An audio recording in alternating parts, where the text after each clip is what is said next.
is a Learfield presentation of the Oregon Sports Network. And Oregon is going to play in the national championship game. This is Duck Insider. These are good problems to have, right? So much success that you have more than one place to be. 5-3, touchdown, Oregon. Off a dribble, launches, and hits the three. Oregon leads. What a great opportunity it is to be able to play at University of Oregon. I'm just incredibly proud to be a part of something like this. She wants another three. Oh, three in a row. Big Ten champions. National champions, yes. The Ducks take home an indoor national title. We are so privileged and so fortunate. We get to see all these young people. We get to see this incredible growth, which is what college is all about. This is Duck Insider on the Oregon Sports Network from Learfield, presented by OnPoint Community Credit Union. People are the point. Now let's go live to the Country Financial Studio to talk Oregon Duck Athletics. For the first time under Coach Lombardi, Oregon softball is hosting a regional at the Jane. Coming up this weekend, Oregon softball was named one of the top 16 regional host sites for the NCAA Sophomore Tournament. Congratulations to Coach Lombardi, her team, her staff for a very successful regular season and for a postseason run to come, a lengthy postseason run to come that starts at the Jane. Also on today's show on Duck Insider, we will break down Oregon baseball and their series sweep over Washington in the final series in the regular season at PK Park this year, as Coach Wazakowski's crew is looking to also potentially start postseason play at PK Park, or at least regional play at PK Park, as they continue to play some great baseball down the stretch run of the season. Casey Martin's crew, Oregon men's golf, is in action at the NCAA regionals today. We'll break that down. It's also going to be game day at Matthew Knight Arena for the Liberty. It's not Oregon women's basketball, but some Oregon women's basketball alumni are in town tonight to play at Matthew Knight Arena. It will be a big day of Oregon athletics. It's going to be a lot of fun. I'll be at Matthew Knight Arena tonight, and I'm excited to see the exhibition on display and some talent back in Eugene. But first, Oregon softball, the 16 seed in the NCAA regional. Now, if you were to ask me, I would say, 16 probably should have been a little bit higher if you're asking the guy who's wearing the O on his chest, but top 16 is nothing to sneeze at, and to secure a host spot in Eugene, that is something special. To do it for the first time in Coach Lombardi's tenure, that is a whole lot of fun. The four teams that are in the regional: Oregon, of course, the 1 seed; Stanford,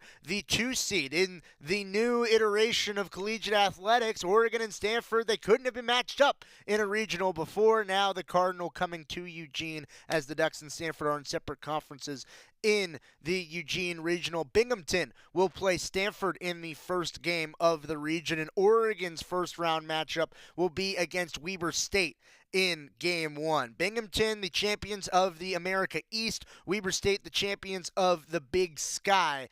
Stanford, of course, from the ACC, the 4 teams that will be in Eugene this weekend. The regional will start on Friday. The first game is between Stanford and Binghamton at 2 p.m. Oregon will play Weber State directly after at 4:30 p.m. or after the game is done. Scheduled at 4:30, of course, with these regional formats, it's all basically up to the final out of the game prior for when the next game is going to be played.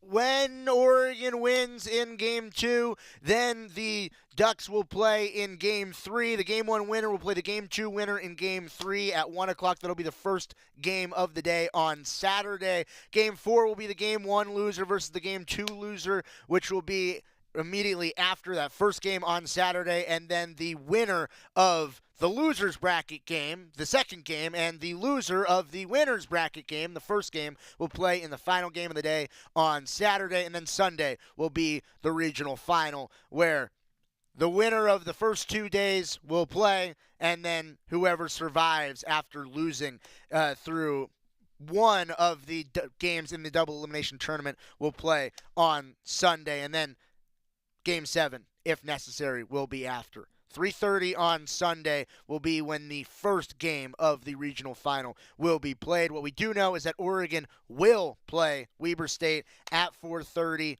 approximately on Friday to start off their postseason play at the Jane. Tickets are available at GoDucks.com. If you go to GoDucks.com, click on the regional post that was made by Greg Walker. You can click on it. There are links to tickets there. There's also tickets through Ticketmaster, so make sure you go and secure your spot at the Eugene Regional. As I understand it, tickets are already flying off of the shelves if you want to be at the Jane for the first regional hosted under Coach Lombardi. Make sure you go and get your tickets now.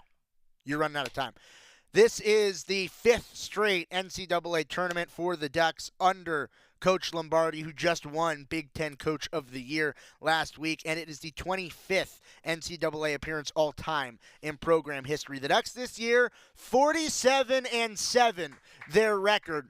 You look at the record for Oregon compared to a lot of the records of the other host teams. Oregon, you look at just sheer record, to me it looks like maybe even the most impressive record that was put on display this year. The RPI for Oregon sat at 18. That's what dropped Oregon down. Strength of schedule, sure.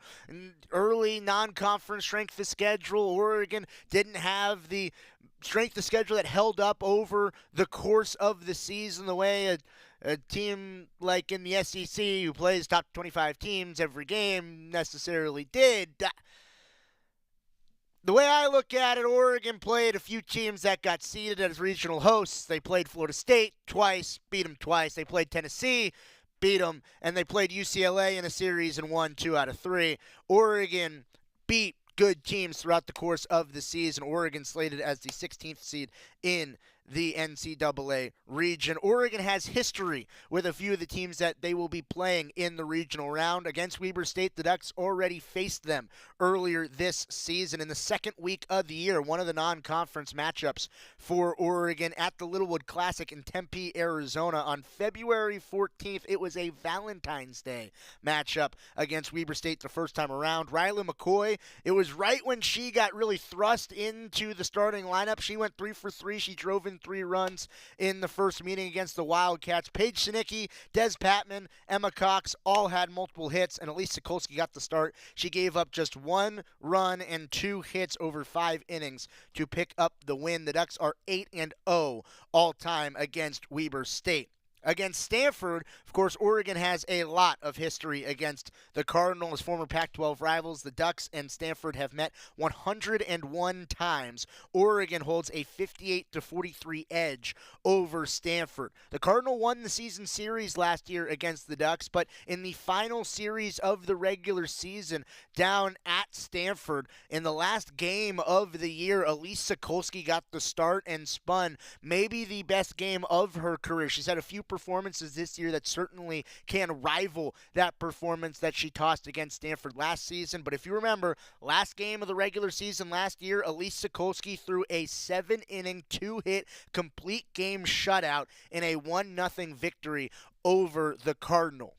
Stanford's a team that has some College World Series pedigree. They made it to Oklahoma City last season. Oregon will have to go through them potentially, depending on the matchup between Stanford and Binghamton in the first game. And then, of course, Oregon has to take care of business against Weber State in Game 1. You'll ask Coach Lombardi, she'll say she's only focused on the first game at hand against Weber State. But for Oregon, getting through the regional round and moving on to the Super Regionals, I think that is also the goal at hand. The Ducks and Binghamton, they have never played. It is a scenario where Oregon and Binghamton won't meet in this regional. They won't play potentially one of the teams on the other side. Binghamton traveling a long way from New York to Eugene for the regional. This is the first regional round that Oregon is hosting since 2018. That year, Oregon hosted the regionals. They won the Pac-12 and then advanced to the Women's College World Series. I think that this year's team is plenty capable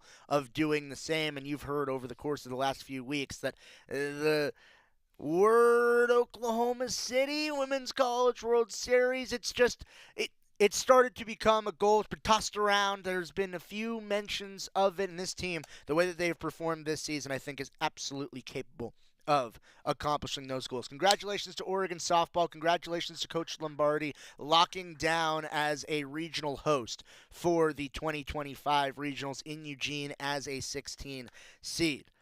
That will start on Friday through the regional. Friday, Saturday, Sunday will be when those regionals are hosted at Jane Sanders Stadium. Get your tickets now if you haven't already.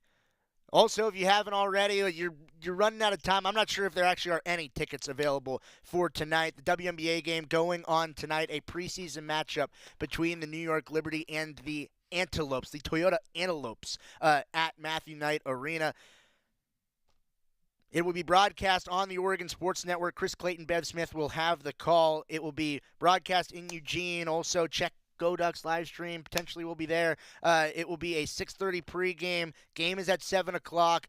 Want to make sure you get to the pregame. Chris Clayton sat down with Kelly Graves, sat down with Sabrina Ionescu, Niara Sabli. All great interviews to preview this matchup. Make sure you're listening to that as the lead up to the game on the Oregon Sports Network. Also, if you are at Matthew Knight Arena tonight, there are some specialty concessions that will be around MKA. There's a triple-double burger, the GOAT Cheetos mac and cheese at Uncle Phil's stand. That just sounds like a good time. There's Sab's Chicken Fajita Rice Bowl at the Daisy Diner stand. Niara's Nutella Ice Cream Crepe at the Pit Stop stand. And Sabrina's After School Snack Cup. That will be at a few different portable locations. It is going to be fun, and some of it might be delicious. I think a lot of it is going to be delicious at Matthew Knight Arena. 5 unique concession items, specialty too. Sabrina Ionescu, Niara Sabli as the Liberty is in town tonight at Matthew Knight Arena. Should be a lot of fun. 7 o'clock tip-off. Want to get there a little bit early. Want to be listening to Chris Clayton and Bev Smith on the Oregon Sports Network starting at 6:30 for the pregame show before the WNBA exhibition at MKA tonight. We're getting to a timeout. When we come back, it was a successful weekend on the diamond for a few reasons. Softball's hosting, and the Ducks swept the Dogs, breaking down an Oregon baseball series sweep over Washington. Coming back on the Oregon Sports Network from Learfield.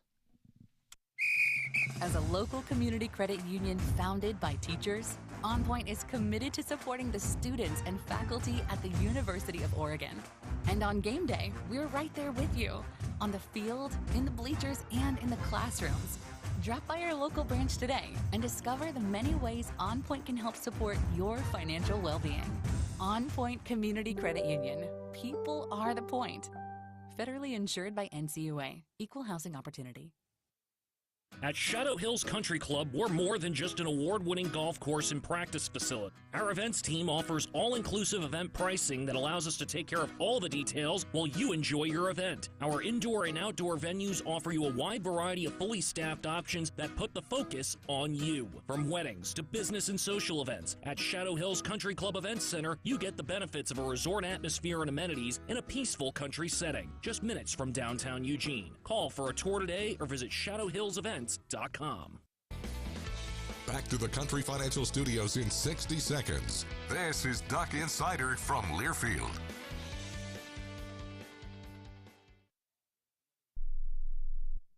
Are you prepared for an emergency or disaster? Because it's not a matter of if, but when. Don't find yourself saying, I'll trust water bottles and a flashlight to save the day, but I'll be proved wrong. With a tornado approaching, I'll realize that I lack a wheelchair-accessible shelter. When the floodwaters rise, I'll be up in the attic with 20 cans of beans. It's a recipe for disaster. Let's prepare so we all have a better story to tell. Get started at ready.gov/older adults. Brought to you by FEMA and the Ad Council. Comes to a gun suicide attempt, all it takes is a moment. My son, Ricky, took his life by the use of a firearm. It broke me, and I contemplated suicide. My grandson, I was gonna have to be here for him. I still own my firearm. I keep it in a safe because I want to keep my grandson and myself safe. Store your guns, locked, unloaded, and away from ammo. Hear more safe stories at endfamilyfire.org. Brought to you by Brady and the Ad Council.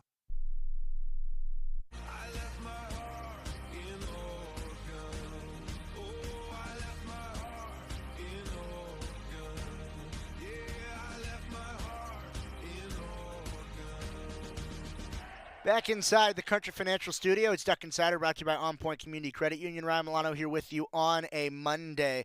Already talking about the Oregon softball regional that'll be hosted at the Jane this weekend.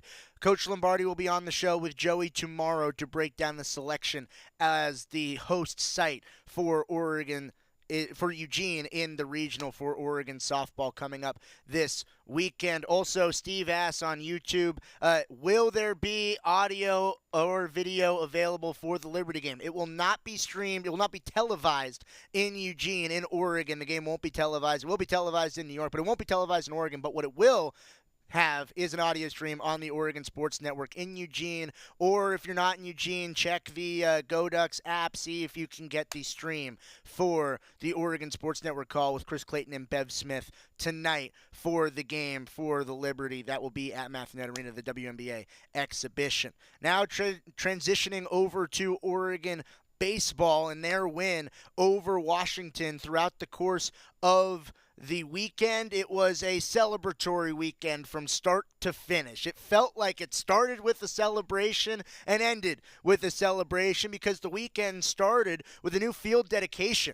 It was already PK Park, Pat Kilkenny Park, but now it is Bob Kilkenny Field at Pat Kilkenny Park. The Kilkenny family nominating that the field be dedicated to their father, Bob Kilkenny. Pat Kilkenny, a donor of the Oregon baseball program, he spoke with the media a little bit at the designation to his father, spoke a little bit about what his father meant to him. There's a new logo. It's a 5 grains, 5 blades of wheat representing each one of the 5 Kilkenny children that Bob Kilkenny had. Pat Kilkenny, he had a nice quote about his father, why he decided that this would be the right time and this would be the right place to dedicate the field under his dad's name, Pat Kilkenny. Can you talk a little bit about the logo and what it means for the 5 different grains to be his 5 kids? We grew up in a very humble environment, a dryland wheat farmer in northeastern Oregon, and if it didn't rain, it was not good. And I'm not really sure why he decided to select that as a way to try to make a living. But he was. There's anything that we could have ever asked for a father that could have been any better. All of us played sports when we were kids because you have to when there's a 200 people high school because they need players. It didn't matter whether they're any good or not. And so we would play, football, basketball, baseball, golf, run track, and he would go to every one of our events. Think about 4 people, and you look at a map. It was called the Great Oregon League at the time. We played Vail and Nissa, and we played Madras and Burns and John Day, and each one of those trips were 3 to 4 hours one way. And in the wintertime, the roads are icy, and he would drive a tractor all day long and go to all of our games.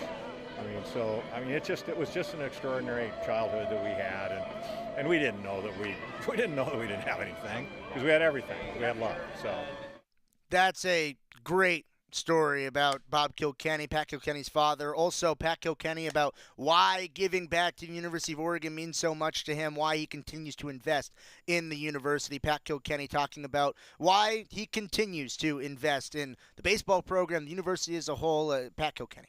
So with all this going on and just celebrating your dad tonight, how do you define your fandom and your love for this place? Why have you done all you've done?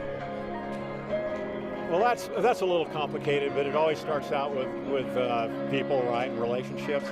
I never had children, and I wasn't married most of my adult life. And so I met Don Munson in 1989 at the Masters. Peter Jacobson was one of my dear college friends. And they had a serious rain delay, and we found a beer stand where we got very well acquainted. And after that, I became quite interested in what they're doing because I like Don. And then the fundraisers here figured out that I could probably help a little more. And then I got to get to know Rich and other people along the way. And it just became, because I don't have children, this became somewhat familial for me. Nick Aliotti, I could proudly say, is a great friend. Chip Kelly has become a really good friend over the years. And so supporting them, seemed like a family to me. When we lose a game, I'm not going to say it doesn't matter, but I sleep pretty well that night, you know, because I want my friends to win and compete, but it's not a life or death thing for me. And there are fans that, you know, they're miserable when we lose. Now, we don't lose very darn often in any of our sports, right? But I also know that that's how it works. But yeah, it's just, you know, a lot of good people needed a little bit of help, and I could help. Yeah. That's cool. From Pat Kilkenny talking about the dedication of Oregon's new field as Bob Kilkenny Field at Pat Kilkenny Park. That is some good stuff. And that was even just before the game, because it was a celebration to start the weekend with the new field. And then it felt like a celebration throughout the course of the entire game on Friday. Washington had not lost a Friday in Big Ten play coming into PK Park this weekend. Oregon's offense jumped on Max Banks, the starter for Washington, early. Oregon sent 10 batters to the plate in the first inning, scored 4 runs in the first inning, and that was really all Oregon would need because of a stellar start from Grayson Grinsell. He continues to have great start after great start. He went 7 shutout innings, only allowing 3 hits and a walk while he struck out 8 on Friday against Washington. Grinsell in his last 10 starts has now thrown 65 1/3 innings and allowed just 12 runs. He is a walking quality start, and I don't even think that does enough to describe it. The transition when Grayson Grinsell came out of the game, it felt like it was an opportunity where maybe Washington could gain some momentum. Well, Jeffrey Hurd nixed that really quick. Jeffrey Hurd came off the bench as a defensive replacement in the 6th, then in the top of the 7th rather, came to bat in the bottom of the 7th, and he left the yard with a home run. Big home run, made it 5-0 Oregon. Then Cole Stokes and Seth Maddox came out of the bullpen through 2 scoreless innings in relief, secured a 5-0 victory for the Ducks. Ultimately, all Oregon would need is 1 because of a really strong start from their Friday night guy, their ace, Grayson Grinsell. In my opinion, he should be the front runner for Big Ten Pitcher of the Year. He has been that good throughout the course of this season. There's about 3 horses in that race as we near the back end of the season. My vote would go to Grayson Grinsell. Oregon's Friday night ace, after the game, spoke about yet another stellar start. Grayson Grinsell. Obviously, there's a lot to play for these last couple weeks. What's it mean to kind of get this stretch run started this way tonight? Good. Now before the day, Waz said we got 6 games left. Now we got 5. Could only go 1-0 today, and we did that. And it's good to keep it going and play this game 1 game at a time. And how did you feel about your performance? How does this stack up just with the way you've been pitching lately? Where does this one how do you evaluate this one in the scope of things? Good. It's definitely up there. It was a gritty one today. I think it was 120 pitches, but just tried to stay 1 pitch at a time and trusted in Hawk and Waz, and it turned out the way we wanted to with the win. Was that 7th inning tough at all? Did you have to talk your way into that, just given your pitch count? It's just as tough as every other inning. I'm just tried to stay with it 1 pitch at a time and not try to get ahead of myself and think about the result and just stay on this pitch. Speaking of the UC starts, 31 innings, including starting at the UC like a big game, only 4 runs, a 1.16 ERA. Just how are you feeling right now? Where does this kind of rank in terms of how you felt here at Oregon? Good. Everyone wants to be the Friday guy, and your job as Friday guy is to set the tone for the rest of the pitching staff and the rest of the weekend, and just try to go out there and give my all to every pitch, and I feel like that's what I've been doing. When you get early runs like that too, just what does it mean about kind of how locked in maybe the group was to, again, start this last couple weeks the right way? Yeah, they always say it doesn't matter how you play in February or March, it matters how you play in May and June, and I think we take that to heart. We're ready to go with 5 games left, now 6 before the day, and we're going to go out every game like we want to win this thing, because we do. I think you finished 4 different innings tonight with strikeouts. What was the importance of the timely strikeout for you tonight? I don't know. I wasn't really thinking too much about it. I think it's just kudos to Hawk and Waz. They do a lot of film and a lot of scout, and they know what they're doing. So just trusting them. I think your Big Ten ERA is down to like 1.53 now. What is it about these conference teams that brings out the best in you? I think it's just every game matters. You can't let one slide, or else you're gonna slide down in the standings. We're here to win the conference. That's what we want to do. That's what we always wanted to do, and it's important. You gotta win every game. Stokes and Maddox coming right behind you and are also dominant. What do you like from them, and how's it feel to just have those guys right behind you? It's a good feeling. It's what you expect out of Stokes and Seth. They're both nasty dudes. They got good stuff, and when they come in behind you, it's a pretty comfortable feeling knowing you're going to win the game. I think you moved into 4th all-time in Oregon strikeouts in program history.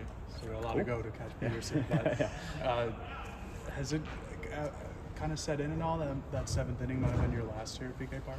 No. I mean, it definitely could be, but, hopefully we keep it going and hopefully host. I think right now we're hoping to. So, yeah, but you just got to take it one game at a time, and hopefully that wouldn't be my last. But if it was, it was a good one to end on. Would you have just in general kind of working out there today?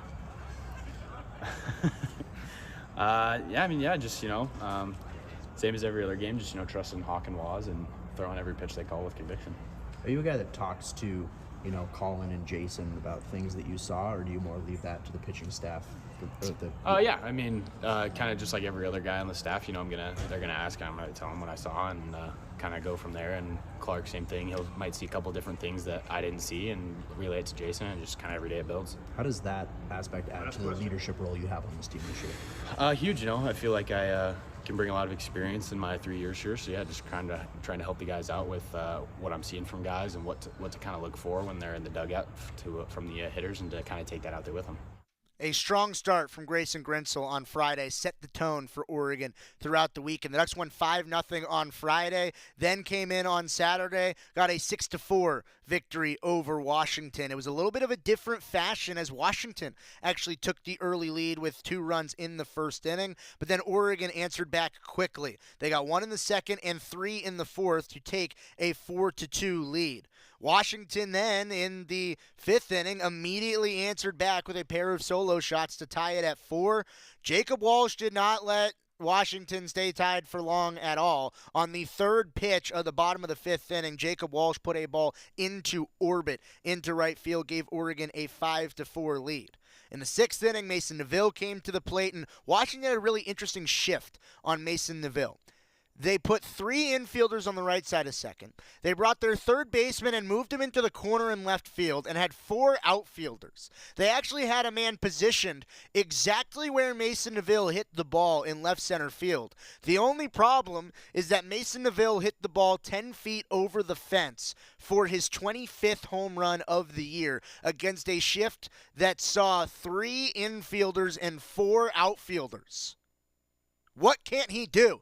Mason Neville putting in a really strong effort and a really strong showing for the Golden Spikes. It gave Oregon a 6-4 lead. Santiago Garcia came in through 2 1/3 stellar innings in relief. Then Cole Stokes, Seth Maddox, once again, 8th inning, 9th inning, came in to close the ball game. Ducks secured a 6-4 win and a series victory on Saturday. Mason Neville, what can't he do? He just continues to hit, and he continues to be, in my opinion, someone who should be in serious consideration for the Golden Spikes Award. Mason Neville, he met with the media after Saturday's game where he left the yard despite there being 4 outfielders.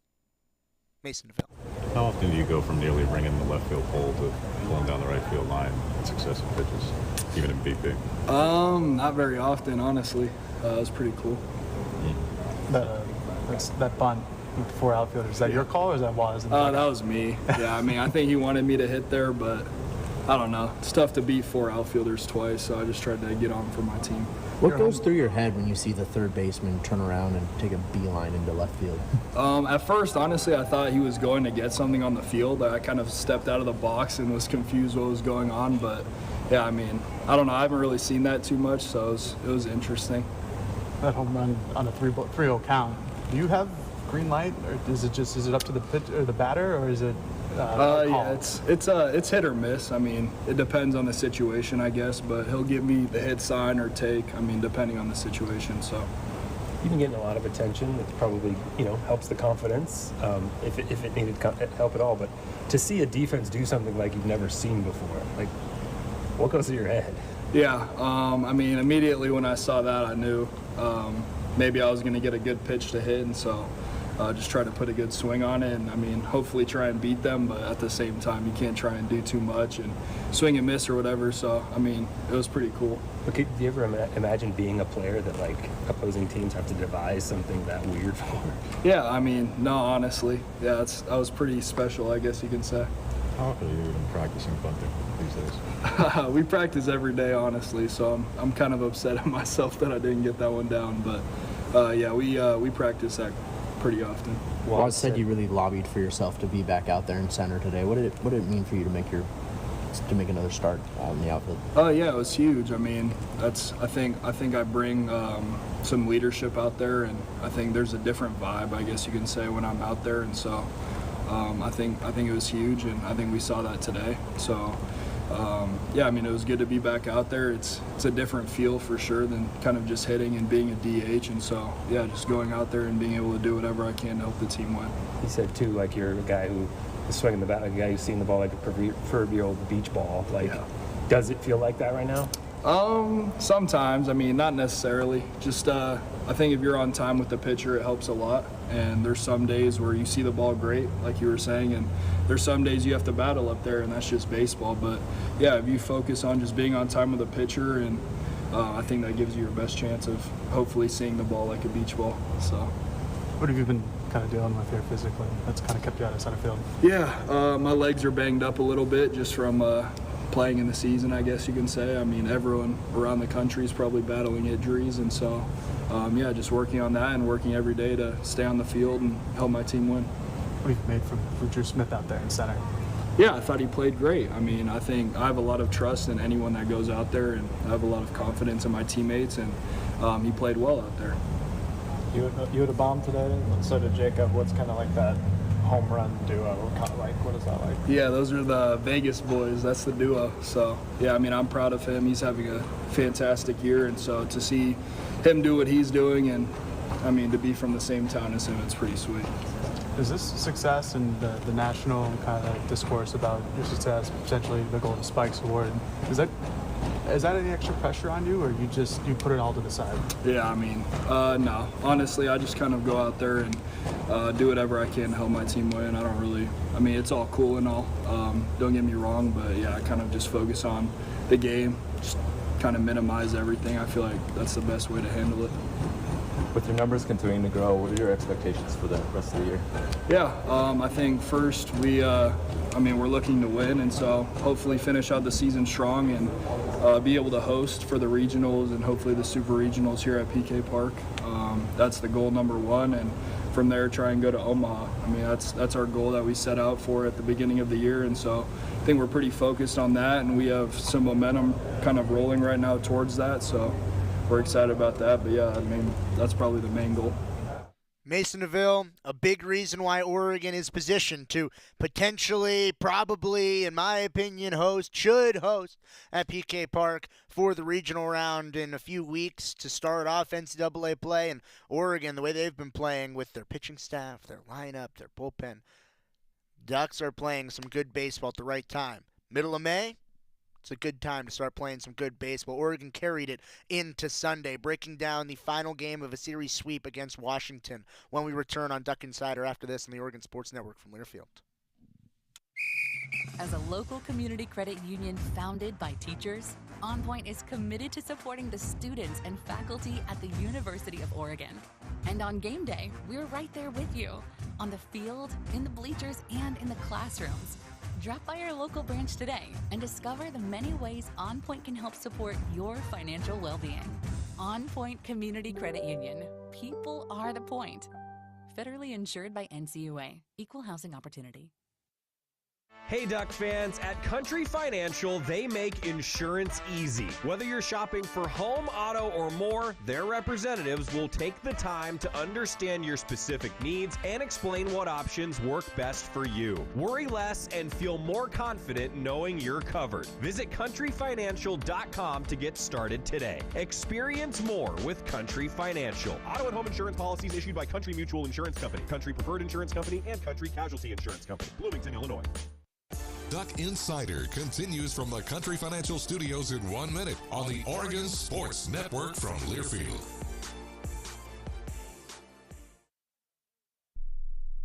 This message is for Shauna, my mom who just finished her high school diploma. I wanted to say I'm so proud of you for finishing school. You taught me it's never too late to achieve your dreams. I hope to make you as proud as you have made me.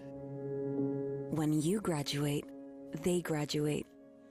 Finish your high school diploma for you and for them. Visit finishyourdiploma.org to find free and supportive adult education centers near you. Brought to you by the Dollar General Literacy Foundation and the Ad Council. You said you'd never buy your kid candy from the checkout aisle. Or forget extra diapers. You'd never lick your thumb to clean their face.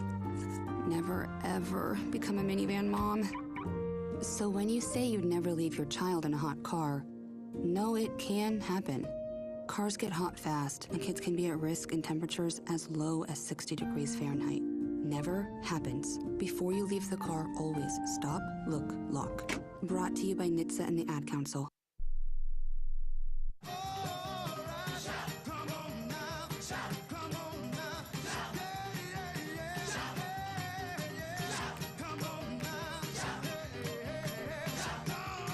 We're back inside the Country Financial Studio. It's Duck Insider, brought to you by OnPoint Community Credit Union. Ryan Milano here with you. Over the weekend, I was at PK Park where Oregon swept Washington, and I said it was a celebration from start to finish for Oregon with the field dedication on Friday. Duck's birthday was Saturday, and Senior Day was Sunday. Always an emotional time and yet a time for celebration. And I thought it was really cool how a lot of the seniors got their big moment over the course of the week. Whether it was Jeffrey Hurd coming off of the bench in Game 1 and hitting the home run, or it was Jacob Walsh who had a big weekend, including a home run on Saturday, or Anson Arrows who had a 3-hit day on Friday, hit a home run over the weekend. It felt like it was a celebration for Oregon throughout the course. Even Julian Hernandez, who had a great start on Wednesday for the Ducks. The seniors, I thought they were sent off from PK Park in style. Still a lot more to play for. Hopefully still more games at PK Park throughout the course of the season. But after the celebration, after a senior ceremony, you don't know how's the team going to react. Well, the team was fired up. They were ready to go immediately. The Ducks jumped on the Washington starter early again on Sunday. Mason Neville homered on the very first pitch that was thrown to Oregon. Bottom of the first inning, one pitch, it's 1-0 Ducks as Mason Neville left the yard for his 26th home run of the year. Then in the second inning, Anson Arrows and Chase Meggers both hit home runs, made it 4-0 Ducks before the starter for Washington could even record an out in the second.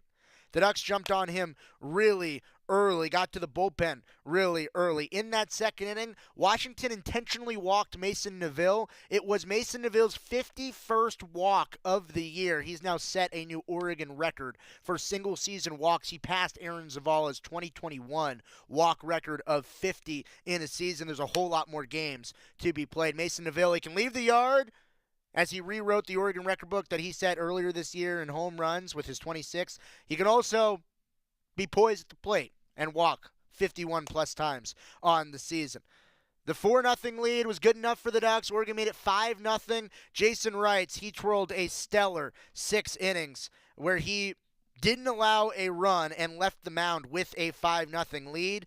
The Huskies got to Oregon's bullpen just a bit. They scored 2 in the 7th on solo home runs and then 1 in the 8th. But then Jackson Jordan, he came in, 1 out, bases loaded, 8th inning. He got a pop out and he got a strikeout. He eliminated Washington's final threat. Then in the 9th, Oregon passed it to Toby Twist for an out, Seth Maddox for an out, and Seth Maddox closed out the 3rd straight game for Oregon and secured a series sweep.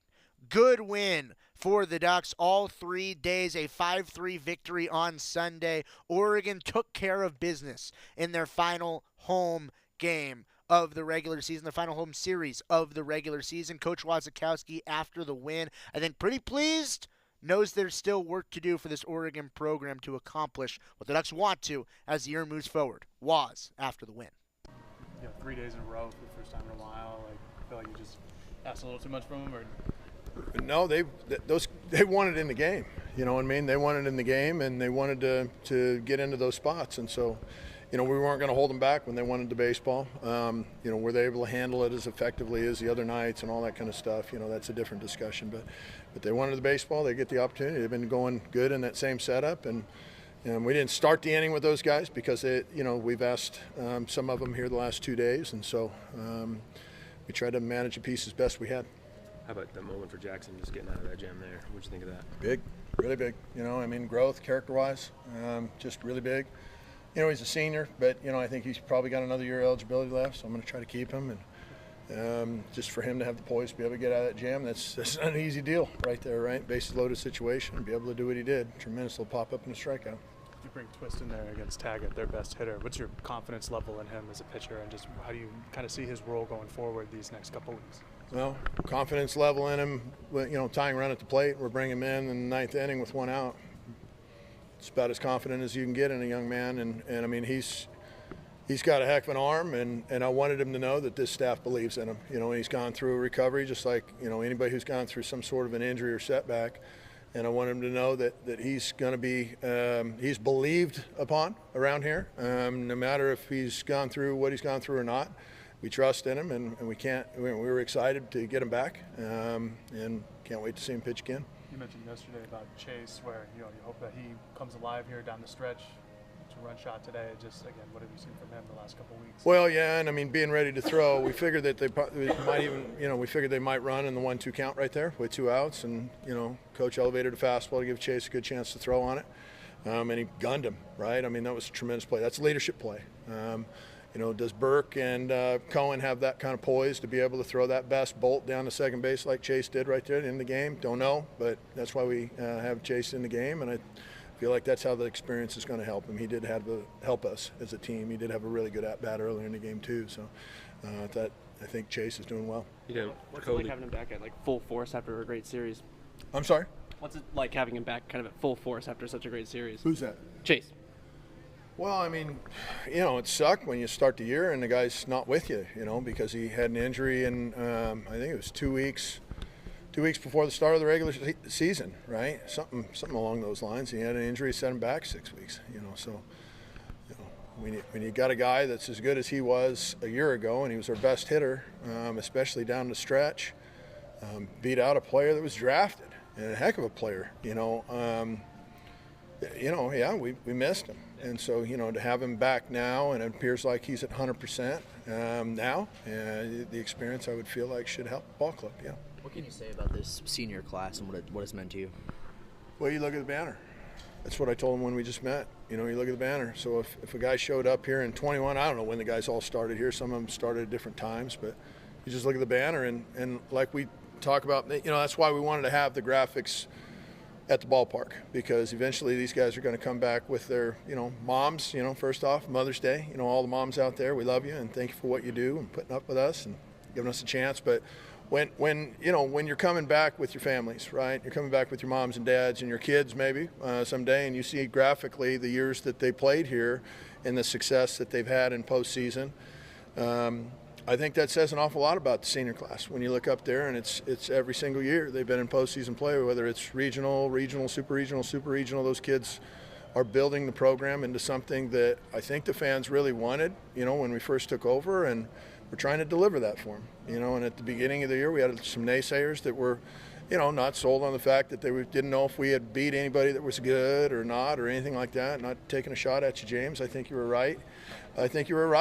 But at the same point, now we see those teams that we played early on in the year were good enough to win their conferences, and those guys were allowed us to have a non-conference strength of schedule inside of 10. I think it's 7 right now, our non-conference strength of schedule, and our non-conference RPI is really good. And so, I do think there was a time to really scratch our heads, because we had some stinker losses, right? We did.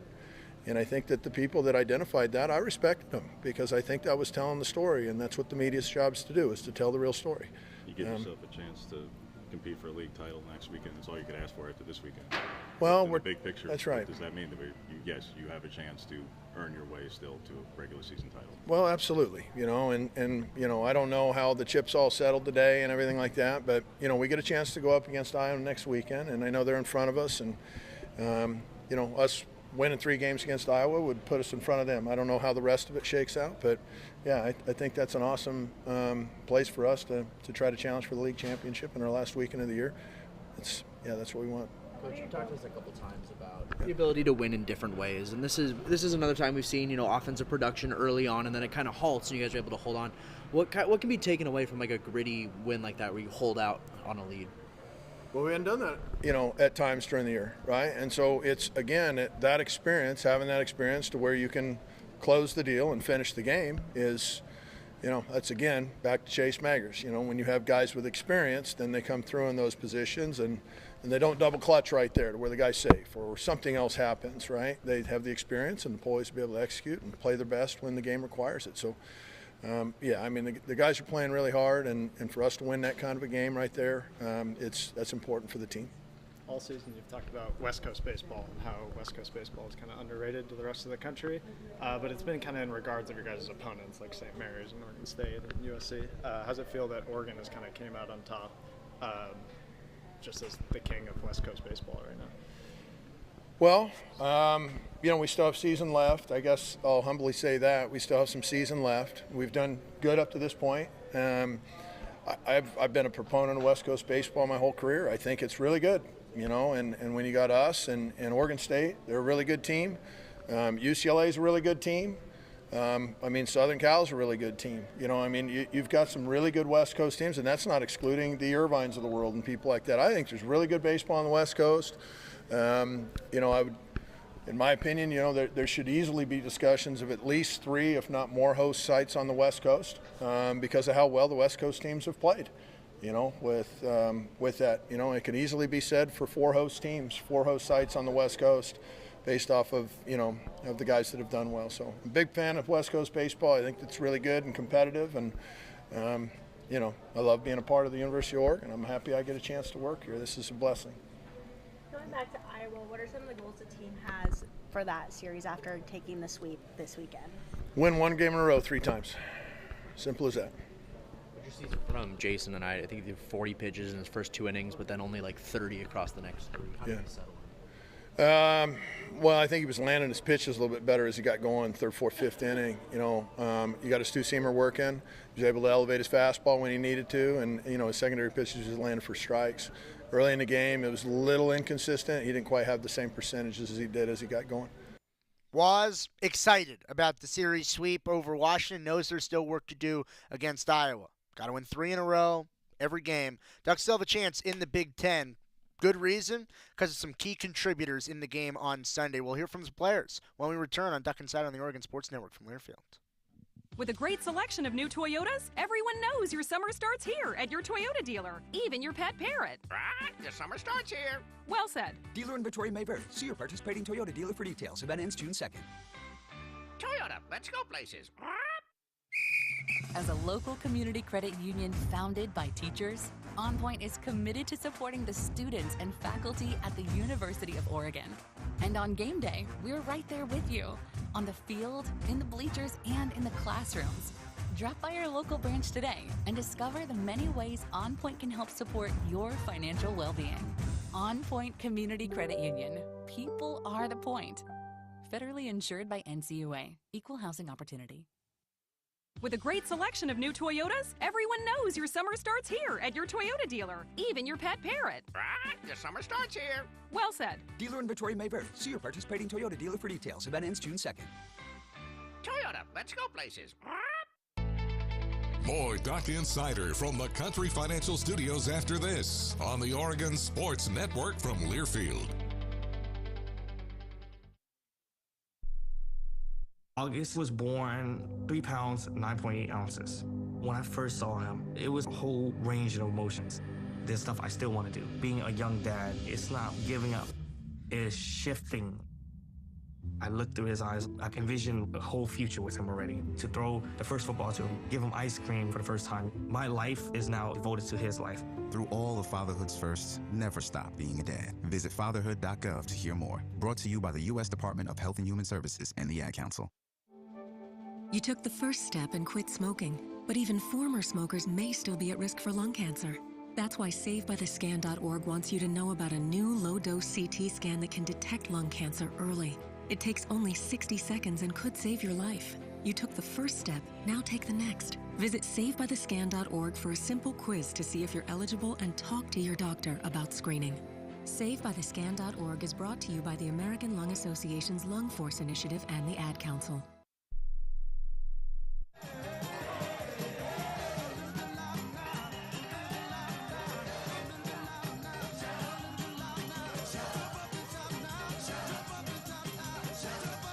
Back in the Country Financial Studio, it's Duck Insider brought to you by OnPoint Community Credit Union. Ryan Milano with you, breaking down an Oregon baseball sweep over Washington, in large part thanks to Jackson Jordan and his efforts on Sunday. It's 5-3, 1 out, bases loaded, 8th inning. Jackson Jordan comes in, gets a flyout and a strikeout, maybe the biggest outing he's had as a Duck. Big moment for Jackson Jordan. He spoke with the media after the game.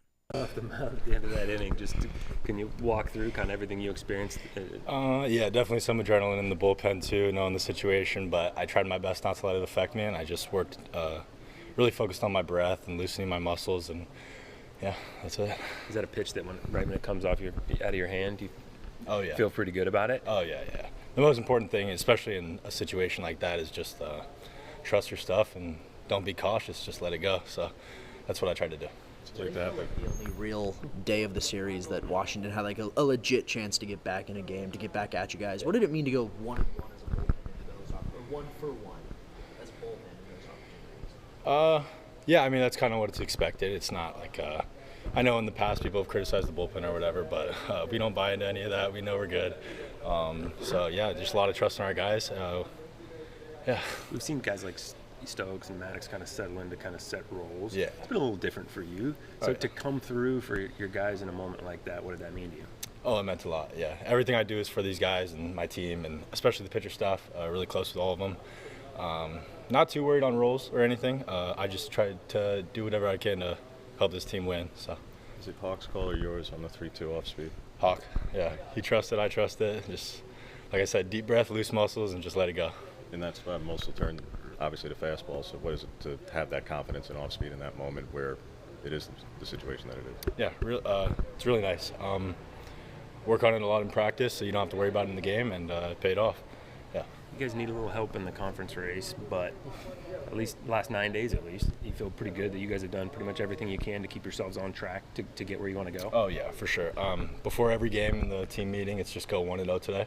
We're not worried about the future, not looking at the past, just 1-0, and done a pretty good job with that. So you get to pass the ball to Toby there after that last out. Obviously, he's worked through so much this year. What was it like to get to see him come in there and make that out? Awesome. It fired me up. Yeah. And he popped a 4 too, which is really cool. But yeah, Twist is a good guy, good teammate, really good for us last year. So it's awesome to see him back. Yeah. What's it going to be like adding him to the pen? Just another left-handed arm, but his talent obviously was a starter last year. Yeah. Just what's his talent like adding to the pen? Oh, it'll be huge. He's nasty. So. It's nice because lefties are important, and we only have Boyle, Umlaut, and Santiago. So adding him is going to be electric. Yeah.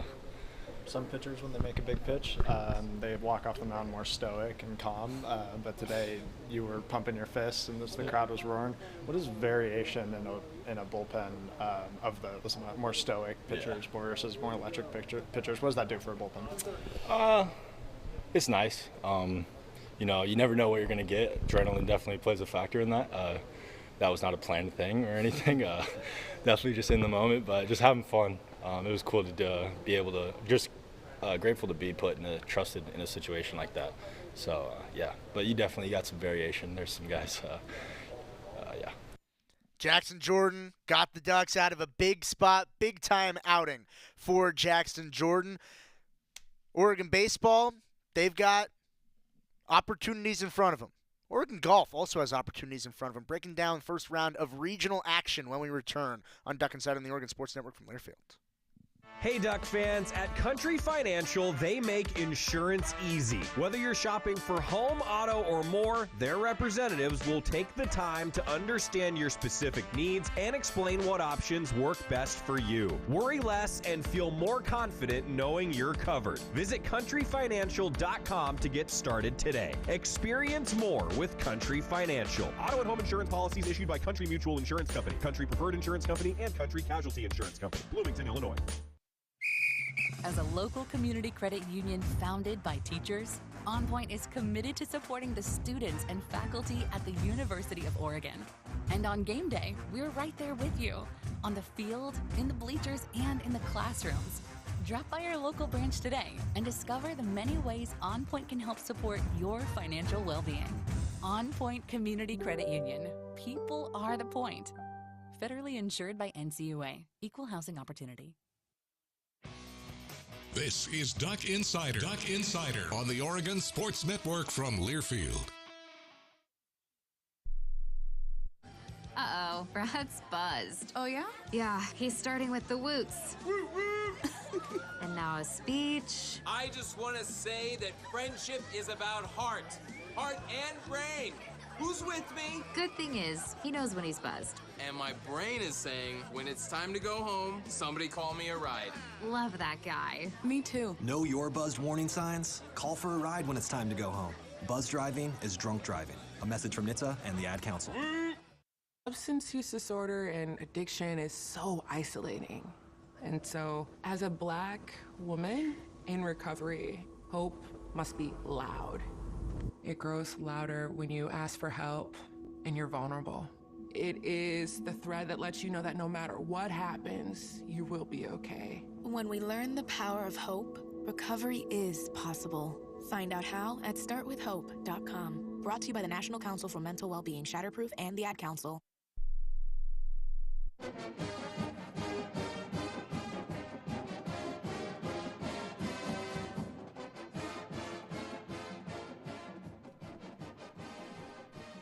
Back in the Country Financial Studio, closing out Duck Insider as Oregon men's golf is out on the course in their first round of the NCAA Regional, and the Ducks are currently in a weather delay at the Auburn Regional, and Oregon has some work to do after a day that has been marred with some stoppages. It's been intermittent play throughout. The Ducks are 8 over par. Currently, they are 11 strokes back of the cut line. Granted, there's still over 2 rounds to play. Casey Martin's crew with an opportunity tomorrow and on Wednesday to continue to claw back in the pack. But it has not been the first round for Oregon that they would have liked. Over the weekend at Hayward Field, closing out the regular season at Hayward Field and now transitioning into postseason.